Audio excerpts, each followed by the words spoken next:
오늘은 6장 말씀입니다. 혹시 지난 5장까지의 모든 설교 메시지가 기억나시나요?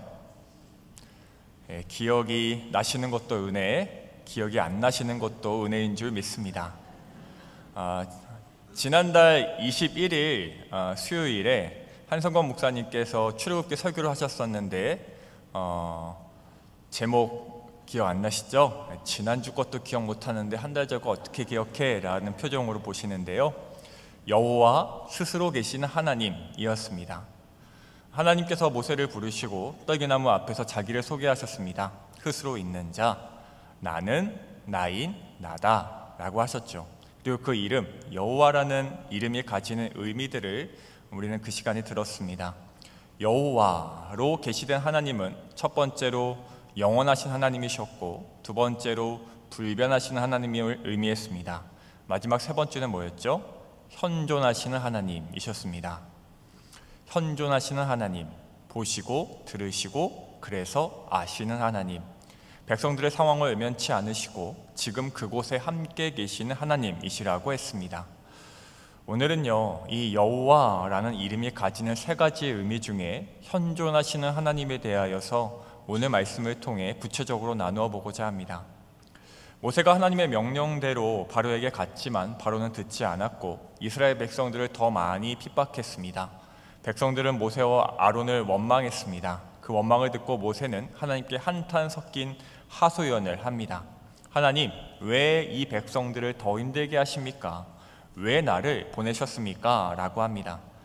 이 장면에서 이어지는 대화가 오늘 본문인데요, 하나님께서 2절에서 모세에게 이렇게 말씀하십니다. 나는 여호와이니라. 새삼스럽습니다. 모세는 하나님의 이름을 이미 알고 있었어요.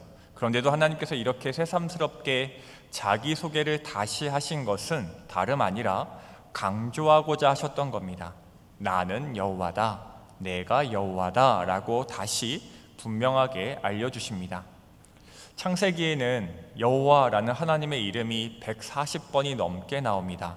물론 저자가 그렇게 후대에 여호와라는 이름을 기록한 것일 수도 있고, 실제로 창세기 시대 때의 그 이름으로 어떻게 정확하게 언제부터 사용되는지는 알 수 없지만, 어쨌든 우리가 알 수 있는 것은 이미 여호와라는 이름은 창세기 때부터, 그 역사 때부터 이미 존재했다는 것이죠.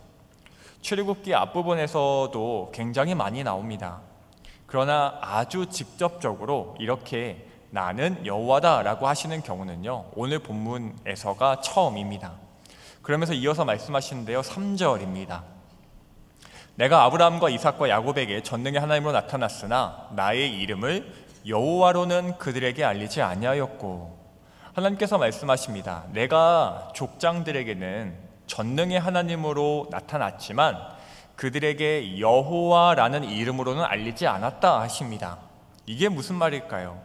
아브라함과 이삭과 야곱은 여호와라는 이름을 몰랐다는 걸까요? 이 전능하신 하나님이라는 호칭은 히브리어로 엘샤다이라는 호칭인데, 하나님께서 족장들에게는, 아브라함과 이삭과 야곱에게는 엘샤다이로만 소개하시고 야훼로는 소개 안 하셨다는 뜻일까요? 그런데 제가 아까 말씀드렸듯이 창세기에만 여호와라는 하나님의 이름이 140번이 넘게 나오거든요. 그리고 아브라함과 야곱과 이삭에게 하나님께서 나타나실 때 자주 여호와라는 이름으로 소개하셨고, 또 족장들도 하나님을 여호와 하나님이라고 많이 불렀습니다. 그러면 족장들에게도 여호와로서 나타나셨던 거 아닐까요? 왜 하나님께서는 오늘 모세에게 말씀하실 때 아브라함과 이삭과 야곱에게는 여호와라는 이름으로 알리지 않으셨다고 말씀하시는 걸까요? 그 이유는 이것입니다. 말씀드린 대로 족장들도 모두 여호와라는 하나님의 이름을 알고 있었어요. 그럼에도 오늘 하나님께서 그들에게 여호와로는 알리지 않으셨다고 하신 이유는 그 이름으로서 나타나지 않으셨다는 겁니다. 하나님께서 3절에서 여호와라는 이름에 대주하여서 말씀하신 다른 이름이 무엇인가요? 엘샤다이, 전능하신 하나님이죠. 그런데 원어로 보면 이 단어 앞에 브라는 전치사가 붙어 있습니다. 이 브라는 전치사는 뭐뭐으로서, 뭐뭐로서라고 해석할 수 있어요. 그러니까 전능의 하나님으로서 나타났으나 라고 해석할 수 있는 것이죠. 전능의 하나님으로서 나타났으나 여호와로는, 다시 말해서 여호와로서는 그들에게 알리지 않았다, 나타났지 않았다 하시는 겁니다. 이름 그 자체보다는 하나님께서 자신을 어떠한 분으로 나타내셨는가가 중점인 것이죠. 족장들도 하나님의 이름 여호와라는 이름을 알았어요. 그러나 그 이름이 가지는 진짜 의미는 몰랐다는 겁니다. 정확하게 말하자면 진짜 의미를 경험하지 못했던 것이죠. 그럼 그들에게 나타난 하나님은, 족장들에게 나타난 하나님은 어떤 하나님이셨죠? 엘샤다이, 전능의 하나님. 이 이름이 창세기에서 족장들 아브라함과 이삭과 야곱과 관련하여서 6번이 사용됩니다. 우선 창세기 17장에 나오는데요. 창세기 17장 1절과 2절 자막을 통해서 보실 텐데 같이 읽겠습니다. 시작. 아브라함이 99세 때에 여호와께서 아브라함에게 나타나서 이르시되 나는 전능한 하나님이라. 너는 내 앞에서 행하여 완전하라. 내가 내 언약을 나와 너 사이에 두어 너를 크게 번성하게 하리라 하시니. 자신을 전능한 하나님이라고 소개하시고 뭐라고 하시나요? 너를 크게 번성하게 하겠다 하십니다. 그리고 창세기 28장 3절에서는 이삭이 야곱에게 하는 축복의 말 중에 이 전능의 하나님이 나오는데요. 창세기 28장 3절입니다. 제가 읽어드릴게요. 전능하신 하나님이 내게 복을 주시어 내가 생육하고 번성하게 하여 내가 여러 족속을 이루게 하시고. 여기서의 전능하신 하나님도 어떤 하나님이신가요? 복을 주시고 생육하고 번성하게 하는 하나님이시죠.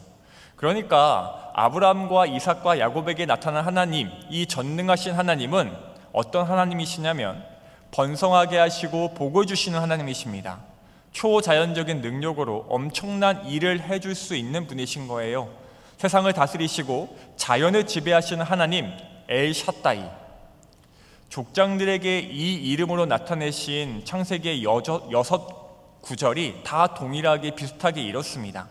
하나만 더 볼까요? 창세기 35장 11절인데요. 이 말씀은 하나님께서 야곱에게 하시는 말씀입니다. 같이 읽겠습니다. 시작. 하나님이 그에게 이르시되 나는 전능한 하나님이라. 생육하며 번성하라. 한 백성과 백성들의 총회가 내게서 나오고 왕들이 내 허리에서 나오리라. 아멘. 43장 그리고 48장 49장에서도 족장들에게 나타나시는 전능하신 하나님은 이처럼 놀라운 축복의 하나님이십니다. 그러니까 오늘 모세에게 이렇게 말씀하시는 거예요. 내가 족장들에게는 그렇게 전능의 하나님으로서 번성하게 하고 복을 주는 하나님으로 나타났었지만 여호와라는 이름으로서는 나타나지 않았었다. 그러면서 말씀하시는 거죠. 4절입니다. 가나안 땅 곧 그들이 거류하는 땅을 그들에게 주기로 언약하였더니, 계속 보시죠. 5절입니다. 이제 애굽 사람이 종으로 삼은 이스라엘 자손의 신음소리를 내가 듣고 나의 언약을 기억하노라. 족장들에게 아브라함과 이삭과 야곱에게 땅을 약속하셨었대요. 이건 역시 전능의 하나님이심을 나타낸다고 볼 수 있는 것 같습니다. 그런데 지금 그 후손들인 그 백성들이 신음하는 겁니다. 힘들고 괴로워서 신음소리를 낸대요. 그 소리를 하나님께서 들으시고 뭘 기억하셨냐면 하셨던 언약을 기억하셨다고 합니다. 이게요, 재밌습니다. 자, 보십시오. 3절에서 하나님께서 자신의 이름들을 소개하실 때 두 이름을 대조하셨어요. 전능의 하나님이라는 이름과 여호와라는 이름을 대조하셨죠.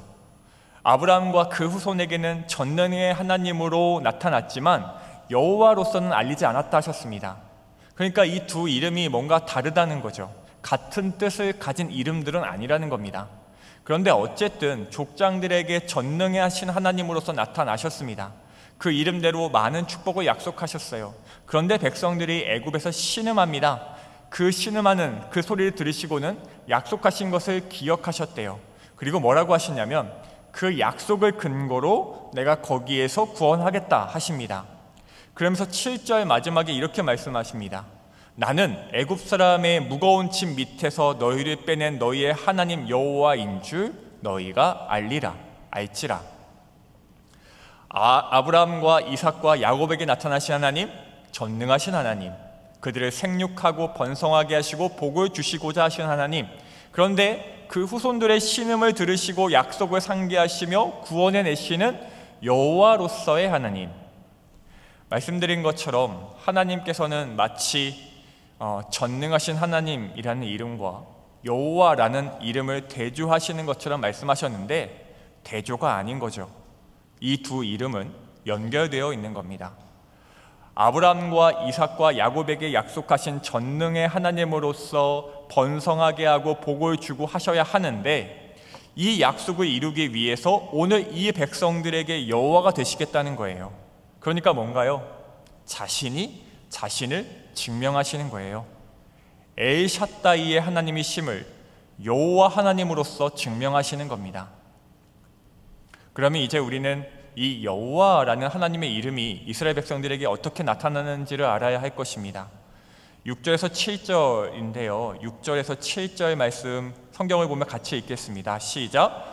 그러므로 이스라엘 자손에게 말하기를 나는 여호와라. 내가 애굽 사람의 무거운 짐 밑에서 너희를 빼내며 그들의 노역에서 너희를 건지며 편팔과 여러 큰 심판들로서 너희를 속량하여 너희를 내 백성으로 삼고 나는 너희의 하나님이 되리니 나는 애굽 사람의 무거운 짐 밑에서 너희를 빼낸 너희의 하나님 여호와인 줄 너희가 알지라. 아멘.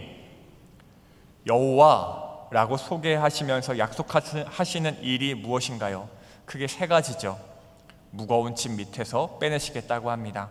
그리고 노역에서 건지시겠다고 하시고 속량함을 통하여서 자기 백성으로 삼으시겠다고 합니다. 이 일들을 다 이루면 이제 백성들이 하나님을 여호와 하나님으로서 알게 될 것이라고 하십니다. 그러면 이제 우리는 알 수 있습니다. 여호와 하나님, 그 하나님은 어떤 하나님이신가요? 전능하신 하나님, 복을 주시고 번성하게 하시는 그 하나님과는 또 다른 여호와로서의 하나님은 어떤 하나님이신가요? 오늘 본문을 빌어 말하자면 구원의 하나님이시죠. 더 정확하게 말하자면 구체적으로 내 삶에 간섭하셔서 구원하신 하나님이시죠. 내 삶에 간섭하셔서 해결하시는 하나님이십니다. 이 하나님이 바로 여호와 하나님이신 겁니다. 이스라엘 백성들이 알게 될 이름이죠. 우리가 처음에 얘기했죠. 스스로 있는 자 여호와, 그 이름의 의미 중에 세 번째, 현존하신 하나님. 저 멀리 계시지 않으시고 저 나중에 계시지 않으시고 지금 여기 이 세상에 내 인생에 실존하심으로 역사하시는 하나님. 애굽 사람의 그 무거운 짐 밑에서 빼내 주시겠답니다. 구원할 것이다 라고 하지 않으시고 추상적으로 말씀하지 않으시고 지금 너가 메고 있는 그 짐 밑에서 내가 너를 빼내 줄 거야 하십니다. 물론 그걸로 끝나서는 안 되겠죠. 그 무거운 짐을 내려놓는다고, 들지 않는다고 다 해결되는 것은 아니니까요. 다른 짐을, 다른 돌을, 또 다른 바위를 또 들어야 할지도 모르니까요. 그래서 그 다음에 바로 뭐라고 하시나요? 그들의 노역에서 너희를 건지겠다고 하십니다. 노역할 일이 아예 없게 만드시겠다고 하십니다. 다른 짐을 들 일도 없게 만드시겠대요. 그럼 이제 다 잘 된 건가요? 아니요. 짐을 들지 않고 노역을 하지 않는다고 해도 지금 서 있는 여기가 어디인가요? 애굽입니다. 바로의 손바닥 아니죠. 끝날 때까지 끝난 게 아니네요.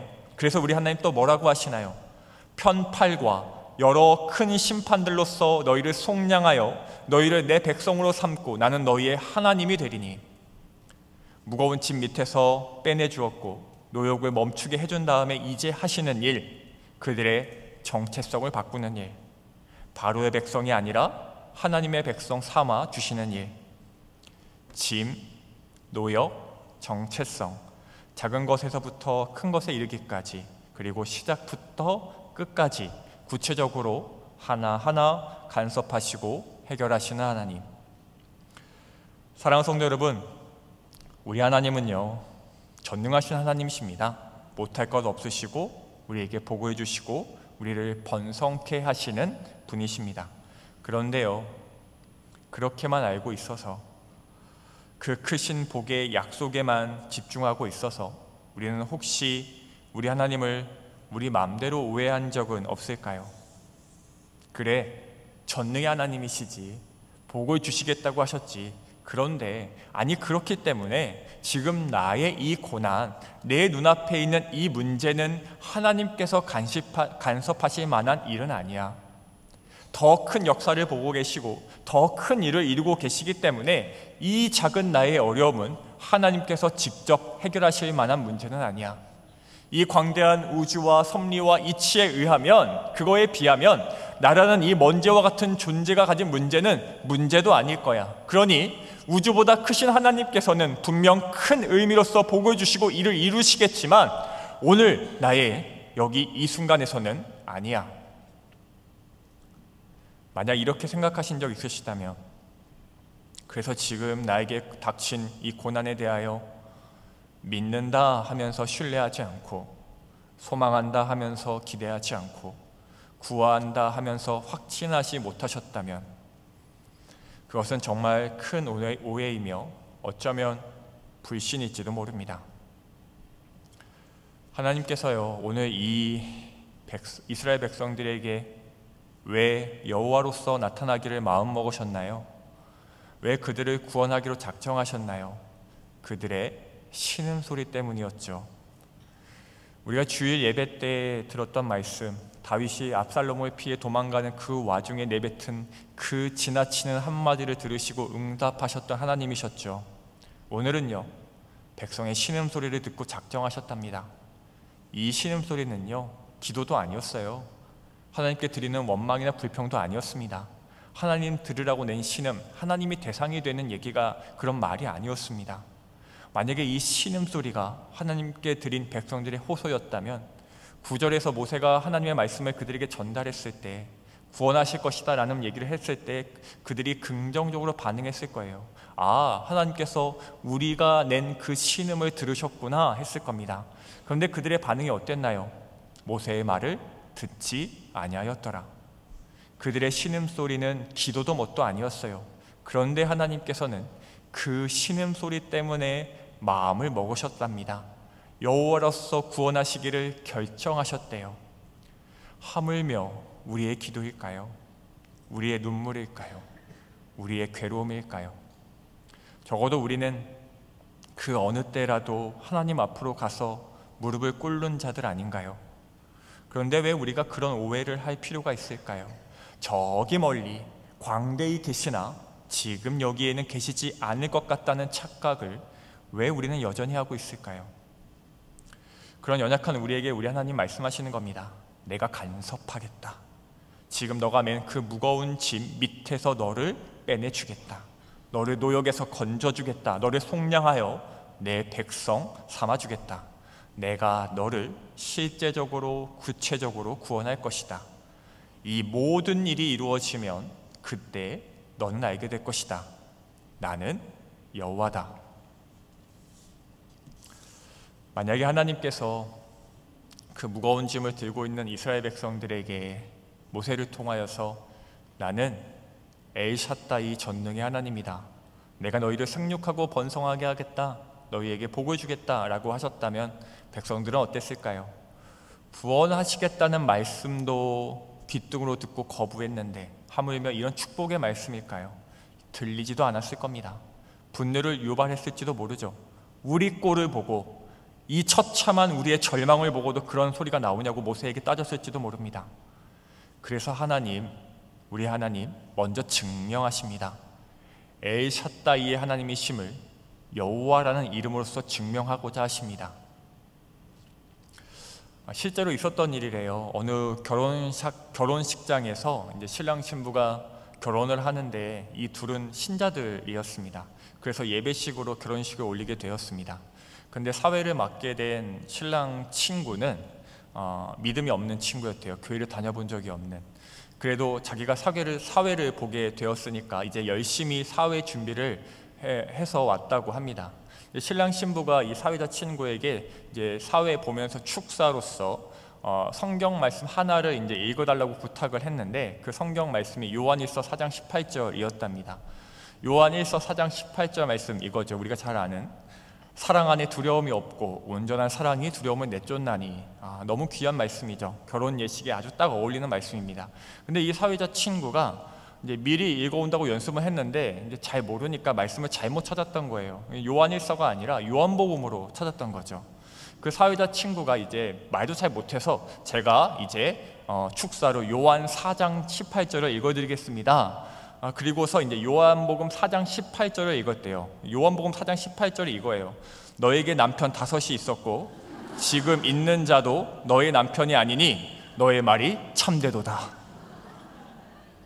결혼식장 분위기가 싸해졌답니다. 이 요한복음 4장 18절은 결혼식장에서는 어울리지 않는 말씀이죠. 그런데 이 요한복음 4장 18절 너에게 남편이 5 있었고 지금 있는 자도 너의 남편이 아니니 너의 말이 참되다 라는 말씀이 누가 누구에게 왜 하신 말씀인지 아시죠? 예수님께서 사마리아 여인을 만나 하신 말씀입니다. 예수님께서는 이 말씀을 통하여서 사마리아 여인의 마음을 꿰뚫어 보셨고 위로하셨고 그 마음을 여셨어요. 사실 요한일서 말씀이든 요한복음 4장 18절 말씀이든 너무 귀하고 복된 말씀인 거죠. 그런데 결혼식장에서는 분위기를 싸하게 만들 수밖에 없는 말씀이기도 한 거죠. 하나님께서는요, 언제나 지금 이 순간 이때에 여기에서 나에게 가장 맞는 가장 탁월한 말씀으로 우리와 함께 하십니다. 그래서 오늘 백성들에게 이렇게 말씀하시는 것과 같아요. 내가 지금 너희에게 복 준다는 말이, 너희가 형통할 거라는 말이 의미 없고 들리지 않는다는 거 알아. 그러니 내가 다른 얘기를 해주마. 나는 여호와다. 너가 서 있는 그곳에서 손을 내밀어 너의 멍에를 벗겨줄 여호와다. 사랑하는 여러분, 우리 하나님이 이런 하나님이십니다. 제가 오늘 말씀을 묵상하며 느낀 하나님은요, 하나님께 이런 수식어를 붙이는 게 외람되고 이상하긴 하지만 참 자상하시고 세심하신 분이셨어요. 사실 앞장서는 리더나 대장은요, 모든 계획을 공유하기가 쉽지 않잖아요. 따르는 사람들은 왜 다 얘기해주지 않냐고, 공유해주지 않냐고 항변하고 불만을 터뜨리겠지만 그게 그렇게 단순한 일이 아니죠. 이렇게 할 겁니다 라는 한마디로 파생되는 수많은 질문들이 있을 것이고 반론이 있을 겁니다.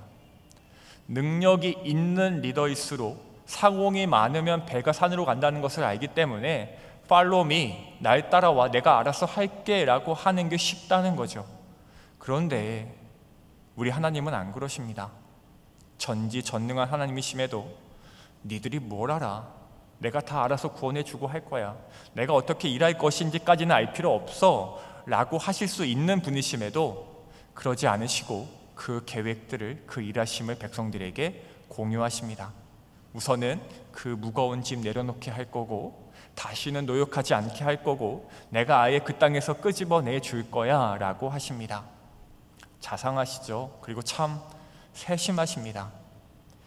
이 하나님의 세심하심은요, 여기서 끝나지 않아요. 이 구체적인 구원 계획을 모세를 통해서 백성들에게 전해 주었지만 그 백성들은 듣지 않았다고 했습니다. 9절인데요, 9절을 보세요. 모세가 이와 같이 이스라엘 자손에게 전하나 그들이 마음의 상함과 가혹한 노역으로 말미암아 모세의 말을 듣지 아니하였더라. 이 9절의 말씀을 읽으시면서 어떤 생각이 드시나요? 이스라엘 백성들 또 시작이네. 하나님의 구원의 말씀을 듣지 않다니 믿음도 없고 배은망덕하고 너무하네, 참 어리석네 라는 생각이 드시나요? 아니면 그래도 좀 이해가 되시나요? 이 출애굽기를 쓴 저자는요, 아마도 이 백성들의 마음을 그래도 공감한 것 같습니다. 그래서 그냥 모세의 말을 안 들었다라고 하지 않아요. 그들이 마음의 상함과 가혹한 노역으로 인하여서 그랬다라고 합니다. 너무 힘들면 그럴 수 있지 않을까요? 마음도 상하고 상황적으로 더 힘들어졌다면 얼마든지 그 구원의 소리를 듣지 못하고 내미는 손을 외면할 수도 있지 않을까요? 그러면 안 되지만 그 손을 잡을 여력조차 없을 수도 있지 않을까요? 최근에 수해 때문에 많은 인명피해가 나고 있습니다. 이 사태가 속히 해결되고 더 큰 피해가 없기를 우리는 함께 기도해야 할 것입니다. 얼마 전 수해 때 일어난 일인데요, 트럭 위에서 이제 물에 다 잠겨가는 그 곳에서 한 남성이 손을 내밀어서 떠내려가는 여성의 손을 붙잡았습니다. 이 남성은 이미 앞에서 2명을 구해줬고 또 이 여성을 구하고자 했어요. 그런데 좀처럼 끌어올려지지가 않았어요. 남성도 힘을 많이 소진한 상태였습니다. 그리고 무엇보다 매달려 있는 여성에게 힘이 없었어요. 그 여성이 남성에게 매달린 채로 이렇게 말했답니다. 아저씨, 저는 이제 손에 힘이 없으니 그냥 놓으세요. 아마 그 손을 놓지 않으면 그 남성까지 위험해질 것 같아서 한 말이겠죠. 하지만 그 손을 놓으면 여성의 생명이 위태로웠습니다. 남성은 끝까지 그 손을 놓지 않았고 여성을 구해냈습니다. 이 뉴스를 보는데 오늘 9절 말씀에 이스라엘이 겹쳐 보이더라고요. 손잡을 힘도 없는, 매달릴 힘도 없는 그런 상태, 그런 백성들. 그리고 우리 역시 이럴 때가 있을 겁니다. 아무것도 할 수 없고 아무것도 할 수 없어서 다 포기하고 싶고 그렇게 지푸라기조차 잡을 여력이 없는 그런 때가 있을 겁니다. 그럴 때 우리 하나님 어떻게 하실까요? 이러한 구체적인 구원의 소식에도 상함과 괴로움으로 듣지 않는 그 백성들에게, 그리고 우리에게 어떻게 반응하실까요? 정답은요, 반응하지 않으십니다. 정확하게 말하자면 우리의 외면에, 우리의 포기와 좌절에 반응하지 않으십니다. 반응하지 않으시고 무엇 하시나요? 하실 일을 하십니다. 말씀하신 것을 이루십니다. 계획하신 것을 착수하십니다. 9절 마지막 부분에서 백성들이 모세의 말을 듣지 않았다라고 나옵니다. 그런 그들의 그 듣지 않음에 대한 하나님의 반응입니다. 10절과 11절입니다. 여호와께서 모세에게 말씀하여 이르시되 애굽 왕 바로에게 말하여 이스라엘 자손을 그 땅에서 내보내게 하라. 니네 왜 내 말 안 들어? 내 말 못 믿어? 그런 식으로 하면 나도 도와줄 수가 없어. 힘들어도 내 손 붙잡아야지 라고 하지 않으시고 다시 모세를 바로에게 보내십니다. 하실 일을 하십니다. 하나님께서는요, 백성들의 마음의 상합을, 그 가혹한 노역을 가볍게 여기지 않으셨어요. 그 힘듦을 이해하시기에 백성들의 외면에 반응하지 않으시고 구원의 일을 시작하신 거죠. 말이 아닌 행동으로 보여주시겠다는 겁니다. 구체적으로 간섭하여 해결하시겠다는 거예요. 그러면 알게 될 것입니다. 이스라엘은 알게 될 거예요. 여호와라는 이름이 가지는 진짜 의미를 말입니다. 그 현존하시는 하나님을 그들은 만나게 될 것입니다. 잊지 마시기 바랍니다. 우리 하나님 저 멀리에 계셔서 여기에 없는 분이 아니십니다. 나의 삶에 구체적으로 간섭하시고 답이 되어주시는 분이세요. 우리 하나님, 우리의 마음의 상함을 외면하지 않으십니다. 매달릴 힘도 없는, 하나님까지 원망할 수밖에 없는 그 우리의 어리석음을 하나님 우리 다 이해하여 주시고 우리의 손을 끝까지 붙잡아 주시는 분이십니다. 우리는 물론 계속 매달리고자 주님께로 돌이키고자 애를 써야겠죠. 그러나 그러지 못할 때라도 우리 하나님은 우리를 절대로 포기하지 않으십니다. 그분이 바로 여호와 하나님이신 줄 믿으시기 바랍니다. 이스라엘 백성들이 알게 될 이름이며 우리에게는 알게 된 이름입니다. 십자가를 통하여 우리의 수많은 그 은혜들을 통하여 알게 된 이름이죠. 오늘 주보에 보시면 설교 제목이 뭐라고 돼 있죠? 알게 된 이름 돼 있죠. 자막에도 알게 된 이름이라고 적혀 있죠. 사실 제가 설교 제목을 전달드릴 때는 알게 될 이름이라고 말씀드렸었어요. 근데 이제 소통의 실수로 알게 된 이름으로 인쇄되어 나왔어요.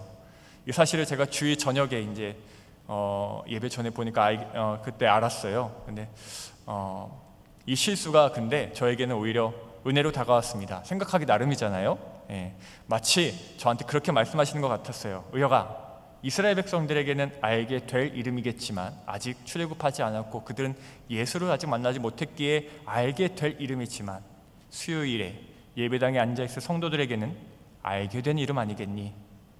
꿈보다 해몽이죠. 네. 하지만 이 또한 주시는 은혜의 역사라고 저는 믿습니다. 사랑하는 성도 여러분, 우리의 구세주이신 예수님을 영접한 뒤에 여러분은 몇 년의 신앙생활을 하셨습니까? 1년 하셨나요? 그러면 여러분 1년의 여호와 하나님을 경험하신 겁니다. 10년 하셨나요? 10년의 여호와 되심을 누리셨을 거예요.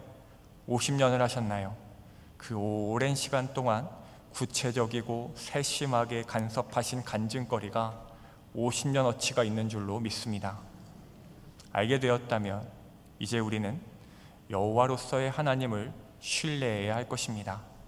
나의 마음 상황과 나의 처지를 아시고 이해해 주신 하나님, 신자라면 당연히 구하고 찾아야 하지만 그렇게 구할 여력도 없이 매달릴 힘도 없이 절망할 수밖에 없는 참으로 연약한 인생임을 알아주시는 하나님, 저 멀리 계시면서 복을 약속하시는 동시에 그 전능의 하나님이심을 증명하시고자 오늘 나의 일상 곳곳에서 구체적으로 개입하시고 도우시고 해결하시는 하나님이심을 잊지 말아야 할 것입니다.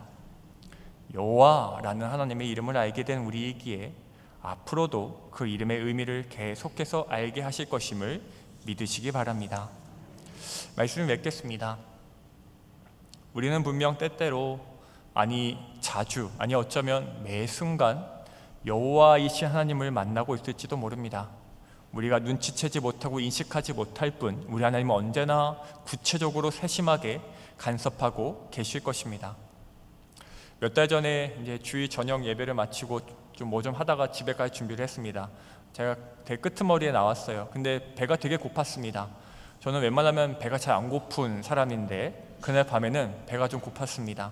뭐를 좀 먹고 갈까, 이제 사무실에 이제 사발면이 있거든요. 그거라도 좀 먹고 갈까 엄청 고민했어요. 근데 그러다가 이제 피곤이 배고픔을 이겨서 결국에는 그냥 교회 문을 나섰습니다. 이제 차를 여기 건너편에 있는 트라이엄프 주차장에 세워놨기 때문에 건너가려고 이제 그 큰 대로 신호등 앞에 서 있었어요. 근데 여전히 배가 고파서 가면서 편의점에서 뭐 좀 사갈까, 햄버거라도 사갈까 계속 고민을 하고 서 있었어요. 근데 갑자기 제 앞으로 그 큰 대로 앞에 거기 주차도 못하는 데잖아요. 횡단보도니까 앞에 차가 딱, 검은 차가 딱 한 대 서더니 창문이 찡 열리고 누군가 떡을 딱 내미는 거예요. 교회 집사님, 권사님 부부셨습니다.